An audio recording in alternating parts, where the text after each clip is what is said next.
오늘은 성탄의 여정 두 번째 시간으로요. 구유를 찾는 발걸음이라는 제목으로 하나님의 말씀을 전하겠습니다. 우리 지난주에 세 사람의 그 성탄의 여정, 그 발걸음을 쫓아가 보았죠.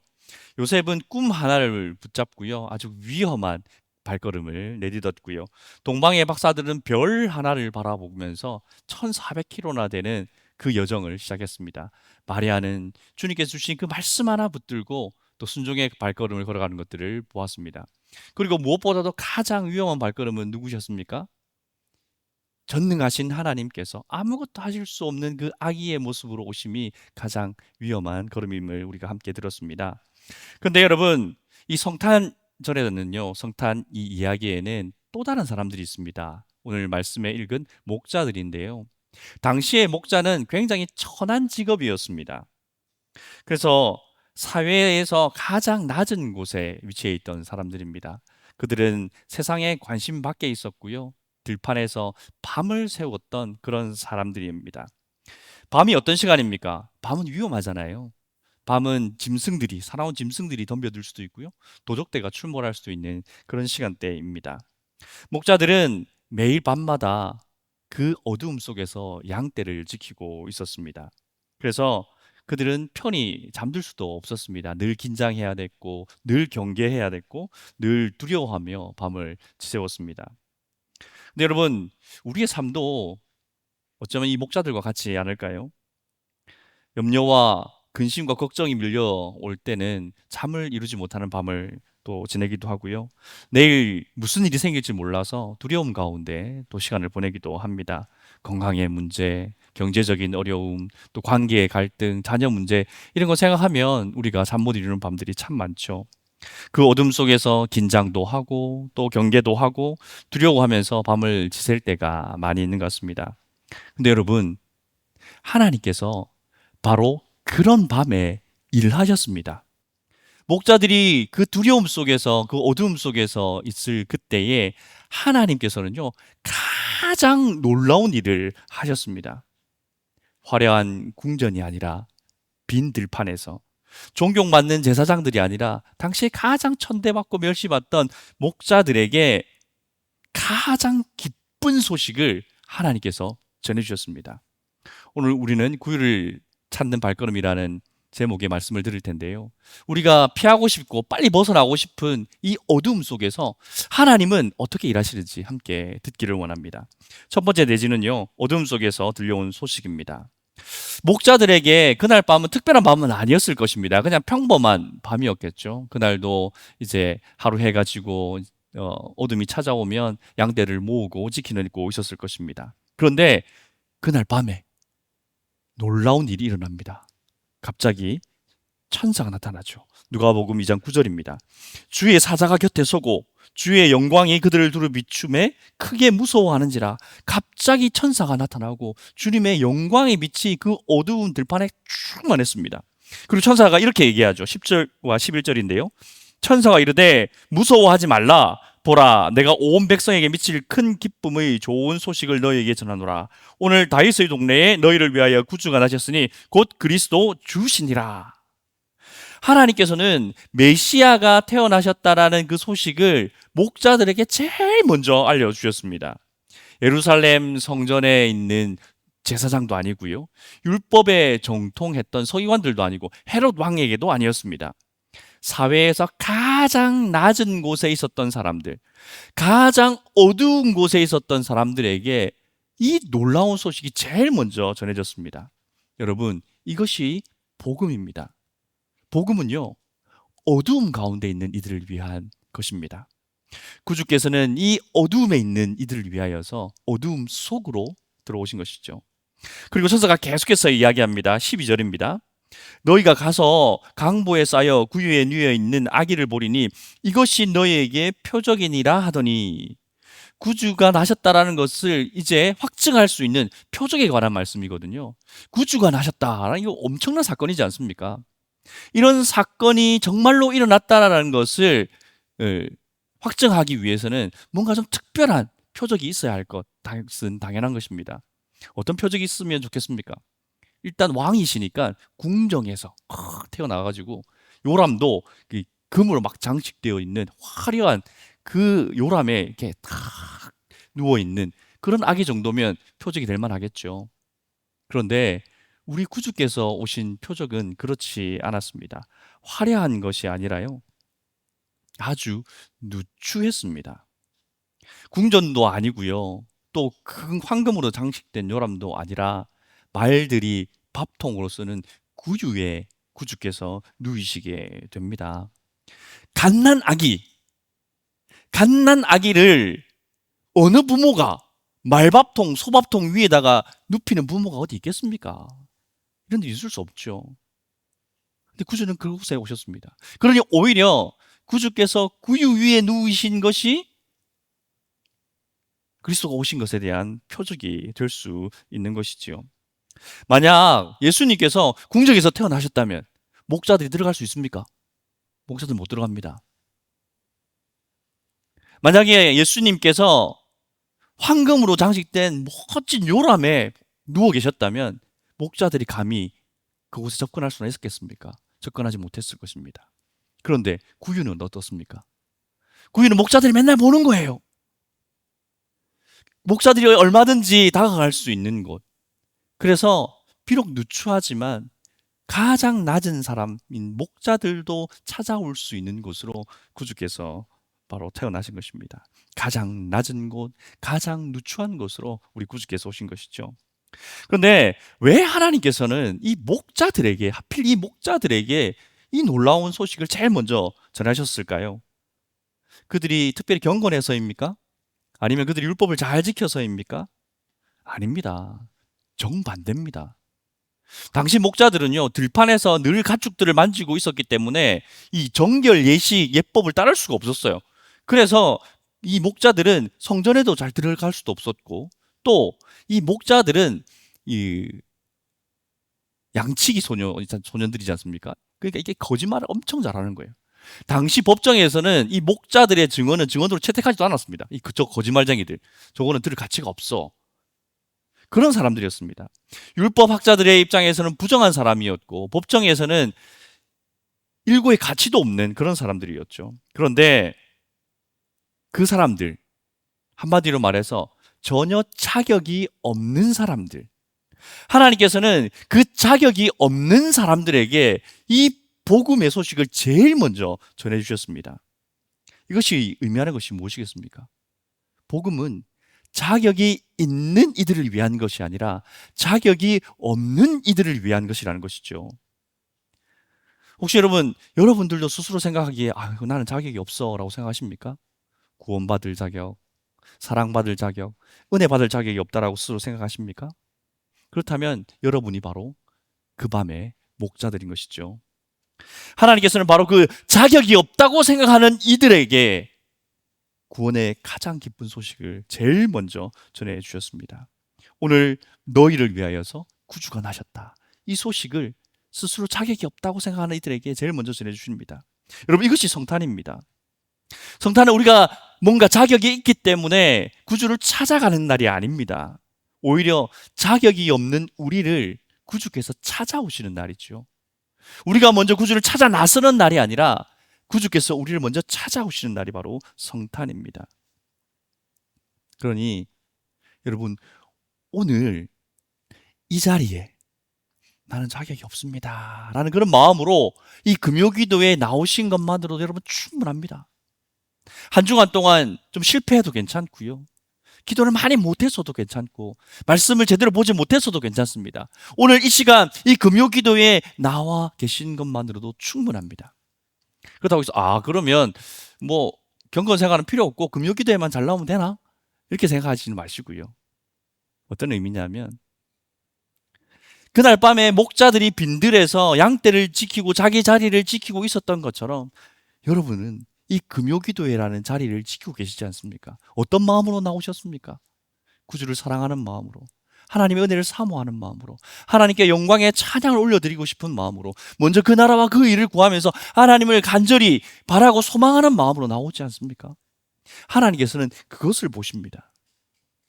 자격이 없다고 느껴지는 우리들에게 주님께서는 찾아오셔서 복음을 듣게 하시고 말씀 속에서 은혜를 베풀어 주시고 기도할 때 은혜와 사랑을 베풀어 주시는 것이죠.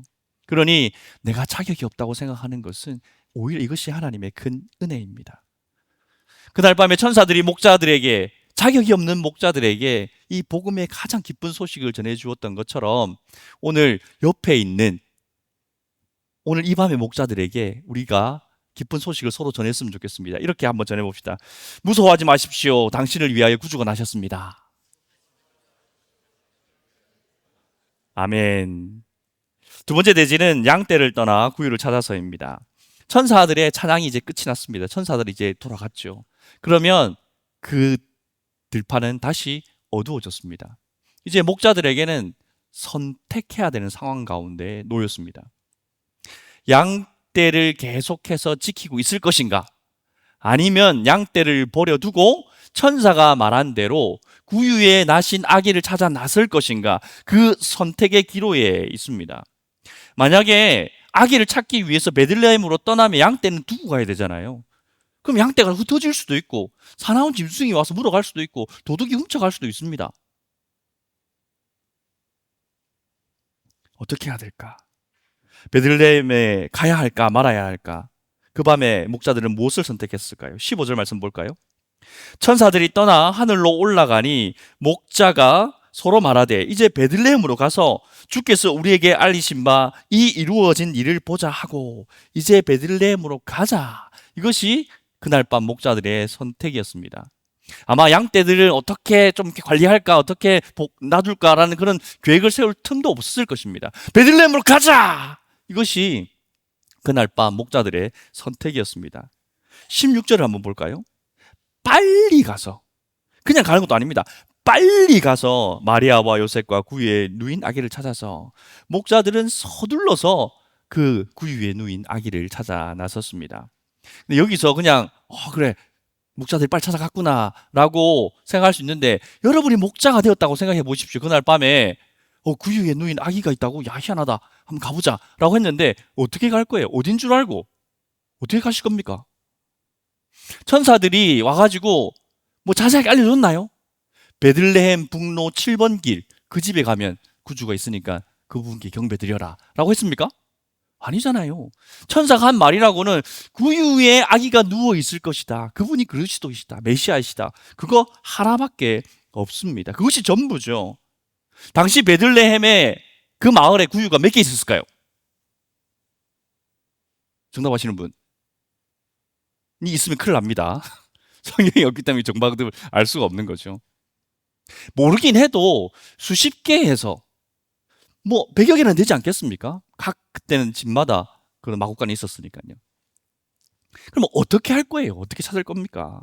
목자들은 집집마다 찾아다녀야 되는 거예요. 문을 열고 똑똑 두드리면서 여기 혹시 구유에 아기가 누우신 분 있습니까? 물어보면 없습니다. 무슨 말도 안 되는 소리를 하냐, 꺼져라 라고 뭐 욕을 먹기도 하고 막 그랬겠죠. 이 목자들 저것들 밤에 뭐 하는 거냐, 그랬을 수도 있지 않겠습니까? 일일이 그 집을 모두 다 찾아 헤매야만 했습니다. 그들에게 있는 것이라고는 천사들이 들려준 말씀 그 하나뿐이었습니다. 구유에 누인 아기를 찾으라. 그런데도 그들은 갔습니다. 오직 그 천사들이 전해준 하나의 말씀 하나 붙들고 그들은 어디로 가야 될지, 어떻게 가야 될지 알지 못하지만 말씀 붙들고 갔습니다. 여러분, 이것이 믿음입니다. 믿음은 모든 것을 알고 출발하는 것이 아닙니다. 믿음은 내가 모든 것을 알고 있다는 확신이 아니라 한 걸음을 내딛기에 충분한 확신, 이것이 바로 믿음입니다. 여러분 생각해 보십시오. 사람들은 보통 언제 빨리 움직입니까? 확실할 때 빨리 움직입니까? 불확실할 때 빨리 움직입니까? 확실할 때 빨리 움직이죠. 불확실하면 어떻게 됩니까? 주저하죠. 생각하게 됩니다. 이거 맞나? 이거 했다가 실패하는 거 아니야? 이거 했다 잘못되는 거 아니야? 주저하게 됩니다. 그래서 뭔가 불확실하면요, 우리가 한 발자국 떼는 것도 진짜 어렵잖아요. 그런데 목자들 한번 보십시오. 그들은 얼마나 알았습니까? 그들이 아는 것이라고는 구유에 아기가 누워 있을 거야, 이거 하나밖에 없지 않습니까? 어느 집인지도 모르고 어떻게 찾아야 될지도 모르고. 그럼에도 불구하고 그들은 빨리 갔습니다. 여러분, 이것이 믿음의 역설이고 믿음의 능력인 줄 믿으시기 바랍니다. 알지 못해도 빨리 갈 수 있다는 겁니다. 왜 그러냐 하면요, 믿음은 그 사람의 지식에서 나오는 것이 아니라 하나님의 말씀으로부터 나오기 때문입니다. 목자들에게는요, 그들을 인도해 줄 별도 없었습니다. 하나님께서 약도를 그려주시지도 않았어요. 오직 아는 것이라고는 천사들이 전해준 그 한마디 말씀뿐이었습니다. 그래도 그것으로 충분했습니다. 하나님의 말씀이 그들의 발걸음을 인도한 것입니다. 우리는 때로 정확한 걸, 확실한 걸 하나님께 요구할 때가 많죠. 눈에 보이는 표지판을 요구할 때가 많습니다. 하나님, 어디로 가야 할지, 무엇을 해야 될지 좀 말씀해 주십시오. 그리고 내가 이것을 했을 때에, 내가 이리로 갔을 때에 어떤 결과가 있을 건지 좀 미리 좀 말씀해 주십시오. 그러면 제가 기꺼이 가겠습니다. 그렇게 원할 때가 많죠. 근데 하나님 어떻습니까? 그래? 지도를 쫙 펼쳐가지고 네 인생의 지도자, 그리고 이렇게 가니까 지금은 이 길을 갈 때야, 가! 이렇게 하십니까? 그렇게 하지 않죠. 하나님께서는요, 오늘 하루 붙들고 살아갈 수 있는 말씀 하나 주시고 가라고 명령하시는 분이십니다. 근데 우리는 그 말씀 하나 붙들면 할렐루야 하고 따라갑니까? 그러지 못하죠. 그 말씀 하나 붙들고 따라가기엔 너무 위험해 보입니다. 하나님, 좀 더 확실한 표적이 필요합니다. 하나님, 좀 더 확실한 것들이 필요합니다. 좀 보여주시고 저에게 알려주십시오. 내 속에 있는 이 불안을 잠재우기에 충분할 만큼의 표적을 나한테 좀 보여주십시오. 그래서 움직이지 못합니다. 그래서 여러분, 혹시 지금 이러고 있지는 않으십니까? 하나님, 내가 좀 더 많이 알면 그때 순종하겠습니다. 하나님, 제가 좀 더 완벽한 계획을 세우고 난 다음에 그때 움직이겠습니다. 하나님, 제가 좀 더 완벽한 확신이 있으면 그때 헌신하겠습니다. 근데 이 좀 더, 이 좀 더가 언제 옵니까? 평생 가도 이 좀 더는 오지 않습니다. 우리가 평생을 기다려도요, 완벽한 지식, 완벽한 계획, 완벽한 확신이라는 것은 오지 않습니다. 그래서 우리는 늘 첫걸음조차 떼지 못할 때가 너무나도 많죠. 그런데 목자들은 달랐지 않습니까? 구유에 누인 아기, 그 한마디면 충분했습니다. 그리고 그 한마디 붙들고 빨리 갔습니다. 이것이 믿음인 것이죠. 믿음은요, 불확실함 속에서도 우리가 움직이게 만드는 하나님의 능력인 줄 믿으시기 바랍니다. 믿음은 우리가 다 알지 못할 때에도 하나님의 말씀이면 충분하다는 것을 믿는 것이 진짜 믿음인 것입니다. 그래서 여러분, 모든 것을 다 알지 못한다고 모든 것을 다 알 때까지 기다리지 마십시오. 완벽한 계획이 세워질 때까지 기다리지도 마시고요, 완전한 확신이 생길 때까지 기다리지도 마십시오. 그러면요, 우리는 한 발짝도 떼지 못할 것입니다. 지금 나에게 주신 한 말씀이 있다면 충분한 줄 믿으시기 바랍니다. 그 말씀이 우리를 인도할 것입니다. 그래서 오늘 밤 하나님께서 말씀하실 때에 그날 밤 목자들이 빨리 베들레헴으로 뛰어갔던 것처럼 하나님께서 여러분들에게 원하시는 것이 무엇인지 말씀해 주신다면 그 한 발자국이 완전하지 않다 할지라도, 그 계획이 온전하지 않다 할지라도, 내가 다 알지 못한다 할지라도 그 한 걸음은 떼시기 바랍니다. 그것이 화해든지 용서든지 순종이든지 하나님께서 원하시는 것이라면 그 한 발자국을 떼십시오. 지금은 다 알지 못해도 하나님의 말씀이 여러분들의 그 걸음걸음을 인도해 주실 것입니다. 그래서 하나님의 말씀을 붙들고 믿음으로 한 걸음을 내딛는 밤이 되시기를 주님의 이름으로 축원드립니다. 세 번째 대지는 어둠으로 돌아간 증인들입니다. 드디어 목자들이 베들레헴에 도착했습니다. 우여곡절이 있었겠죠. 성경이 얘기하고 있지 않기 때문에 알지는 못하지만 아마 한 방에 찾아갔을 수도 있고 여러 집을 찾다가 만났을 수도 있겠죠. 그런데 드디어 만납니다. 16절 후반부를 보니까 마리아와 요셉과 구유에 누인 아기를 드디어 찾았습니다. 우와, 천사들이 말한 그대로 그 현장을 목자들이 찾은 겁니다. 목자들이 그 구유에 누인 아기를 보았을 때 어떻게 했을까요? 제가 한번 상상해 봤습니다. 저분이 메시아, 저분이 그리스도셔 라는 것을 천사들로부터 들었잖아요. 그 아기, 갓난 아기가 구유에 있을 것이라고 누가 상상을 하겠습니까? 천사들이 말한 대로 정말 그 아기가 누워 있으니까 그 메시아, 그 그리스도 앞에 아마 무릎을 꿇고 경배드렸을 것 같아요. 성경에 나와 있지 않으니까 제 상상입니다. 그런데 그들이 한 행동 한 가지가 17절에 기록되어져 있습니다. 17 볼까요? 보고 천사가 자기들에게 이 아기에 대하여 말한 것을 전하니, 천사가 자기들에게 무엇이나 말했는지 거기에 모여 있는 사람들에게, 아마 여기 누가 모였는지 성경에 기록되어 있지는 않지만 온 마을을 막 들쥐쓰고 다녔으니까 무슨 일인가 싶어가지고 사람들이 모였을 수도 있고요, 아니면 요셉과 마리아만 있었을 수도 있고, 그 상황은 잘 모르겠습니다. 어쨌든 그 모여 있는 사람들에게 천사가 갑자기 나타나가지고 강보에 쌓여서 구유에 누인 그 아기가 있는데 그 아기가 바로 구주이시고 그리스도이시다라고 천사들이 우리에게 말했습니다. 그 말씀을 듣고 정말로 찾아왔는데 정말로 그 아기를 우리는 만났습니다. 이게 무슨 말입니까?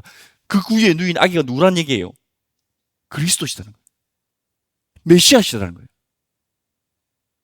이 거짓말쟁이들이 법정에 가면 직업 목사입니다, 나가주세요, 이런 사람들이에요. 증언으로 받아들이지도 않는 그 목자들이 이제는 그리스도께서 이 땅에 태어나셨다는 것의 첫 번째 증인이 되는 순간입니다. 놀라운 변화죠. 아무도 주목하지 않는 사람들, 그들의 말 한마디 한마디는 다 의심스러운 의심을 받던 그들에게 하나님께서는 메시아가 오신 것에 대한 첫 번째 증인으로 세우셨습니다. 중요한 구절이 하나 더 남아 있습니다. 20절을 보겠습니다. 우리 같이 한번 읽어볼까요? 시작. 목자들은 자기들에게 이르던 바와 같이 듣고 본 그 모든 것으로 인하여 하나님께 영광을 돌리고 찬송하며 돌아가니라. 목자들은 그 아기 예수님에 대하여서 증거를 하고, 저분이 메시아입니다, 저분이 그리스도이십니다, 여러분 꼭 기억하셔야 됩니다 라고 증언을 마친 다음에 돌아갑니다. 어디로 돌아갑니까? 들판으로, 놓아두고 온 양떼가 있는 곳으로. 그곳이 어딥니까? 어두운 들판이지 않습니까? 그들이 다시 돌아갔습니다. 돌아갔을 때 그곳에 더 이상 천사들은 있지 않았던 것 같아요. 그런 기록이 없으니까. 그들의 환경이 하나도 변하지 않았습니다. 똑같았습니다. 다음날 새벽이 된다고 해서 그 다음날부터 온 사회가 이 목자들은 우리가 더 존경해야 된다, 이런 사회적 변화가 갑자기 일어나겠습니까? 그럴 리 만무하죠. 목자들은 여전히 천한 사람들로 취급을 받을 것입니다. 여전히 그들은 밤마다 어두움이 되면 잠을 자지 못하고 양떼를 계속해서 지켜야 했습니다. 그들의 환경은 아무것도 변하지 않았고 그곳으로 다시 그들은 돌아갔습니다. 근데 변한 것이 있어요. 무엇이 변했습니까? 그 어둠 속으로 돌아간 목자들은 변했습니다. 그들이 매일 밤 맞이하는 그 어두움의 의미가 이젠 변했습니다.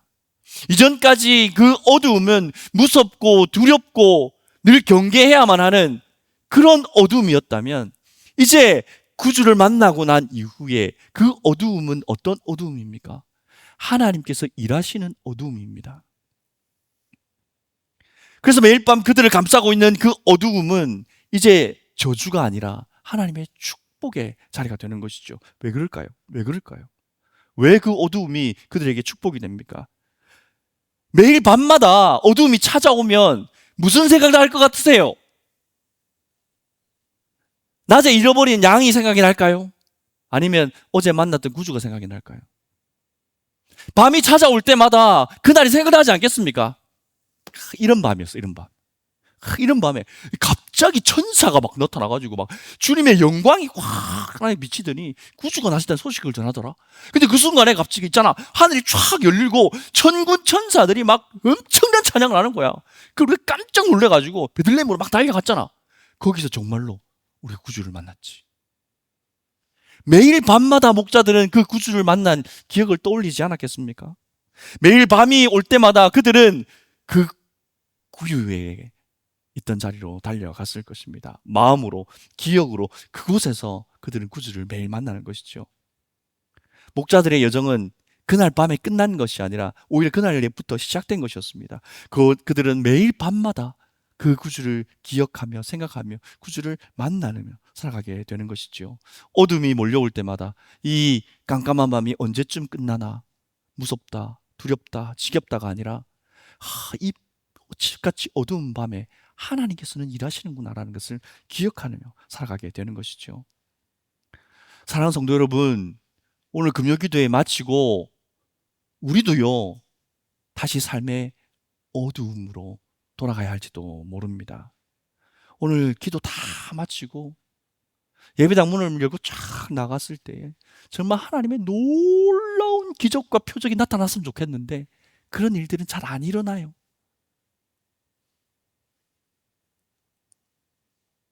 여전히 똑같은 환경을 마주하게 될 것입니다. 목자들이 돌아갔던 그 빈 들판과 같이 여전히 어둡고 춥고 두려운 그 삶의 현장으로 우리는 다시 돌아가게 될 것입니다. 아침에 눈을 뜨면 여전히 해결되지 않는 그 답답한 문제를 마주해야 되고 여전히 나를 힘들게 하는 그 관계 속으로 들어가야 됩니다. 우리의 환경은요 여전히 할 것입니다. 그런데 변한 것이 하나는 있습니다. 무엇이 변했습니까?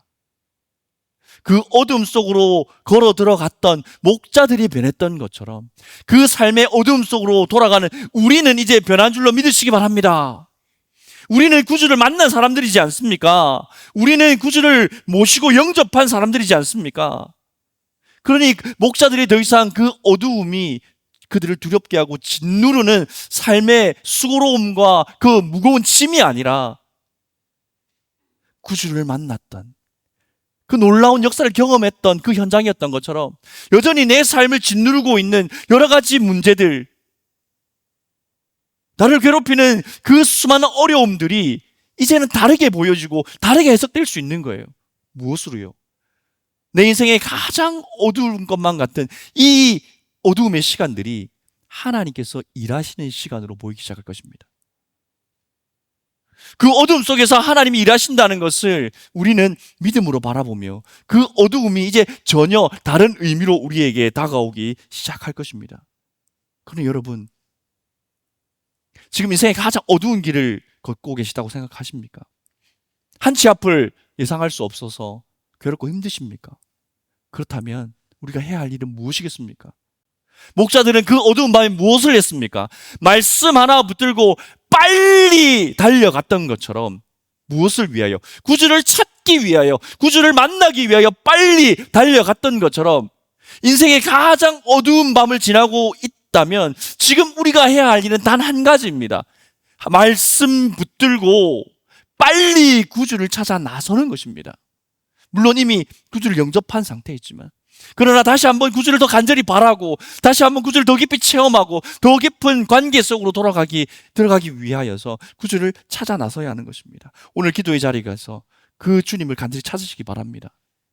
삶에 여전히 어렵고 답답한 환경 속에서 하나님의 말씀에 등불을 켜고 구주를 찾으시는 여러분들 되시기를 주님의 이름으로 축원드립니다.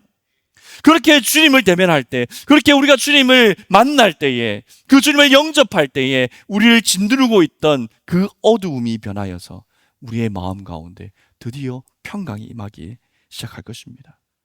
그래서 비록 우리가 여전히 어둠 속을 걷고 있다 할지라도 전에는 근심과 한탄과 한숨 속에서 그 길을 걸어갔다면 이제 그 주님을 만난 사람들은 하나님을 찬송하면서 그 길을 걸어갈 수 있게 되는 것입니다. 왜 그 말도 안 되는 그 어려운 그 답답한 상황 속에서 미친 사람처럼 그렇게 찬송하며 노래 부르면서 그 길을 걸어갈 수 있습니까? 구주가 함께 하시기 때문이지 않습니까? 어두움 속으로 찾아오신 우리 구주께서 우리가 함께 하시기 때문이지 않습니까? 우리 구주께서는 십자가라는 가장 짙고 가장 어두운 그 어둠을 뚫고 부활하신 주님께서 나와 함께 하시지 않습니까? 그러니 우리는 아무리 내 인생이 어둡고 한치 앞을 내다볼 수 없는 그런 상황이라 할지라도 구주께서 함께 하신다면 우리는 그 구주를 찬양하며 걸어갈 수 있게 되는 것이죠. 이번 성탄절은 그렇게 그 나를 찾아오신 그 구주를 만나는 그런 여정이 되었으면 좋겠습니다. 어두움 속에 찾아오셔서 나의 모든 어두움을 해결해 주신 그 주님을 오히려 어두움 속에서 다시 만나게 되시는 그러한 성탄의 복된 여정이 되시기를 주님의 이름으로 축원드립니다. 우리 함께 고백하면서 외쳤으면 좋겠습니다. 저를 따라 외쳐 봅시다. 하나님, 자격이 없어도 주님께 나가겠습니다.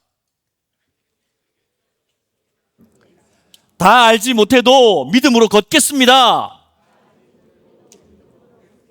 어두운 세상에서 주님의 증인이 되겠습니다. 어두움 속에 있는 우리를 위하여서 이 어두움 속으로 찾아오신 그 구주를 영접하시고 그 구주와 동행하시는 여러분들 되시기를 주님의 이름으로 축원드립니다.